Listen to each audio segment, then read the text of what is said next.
আর আজকে রান্না করলাম এই যে কাঁচকলা রুই মাছের তরকারি, এই যে ঝোল দিয়েছি, মাছ টমেটো সব দিয়ে দিয়েছি, ওপর থেকে একটু জিরে বাটা দিয়ে দেবো, ধনে পাতা দেবো। এই ছিল একটা তরকারি। আর এখানে আছে আমার নিজের ছাদ বাগানের পুঁই শাক, কাঁঠালের দানা, মাছের মাথা আর বেগুন, এগুলো দিয়ে একটা ঘন্ট আমরা সবাই অনেক পছন্দ করি। মাছের মাথা দিয়ে কাঁঠালের দানা, পুঁই শাক, বেগুনের ঘন্ট আছে। এখানে আছে আপনার মাছের ডিমের ভাজি বা বড়া। আমি কিন্তু এটার মধ্যে কোনো বেসন দিই না, একটা এই যে ডিম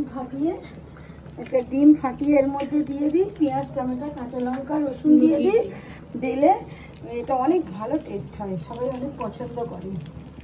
এই বেসন দিই না, কারণ বেসন দিলে টেস্টটা অন্যরকম হয়ে যায়। বেসনের বদলে এখানে আমি একটা ডিম ফাটিয়ে দিই।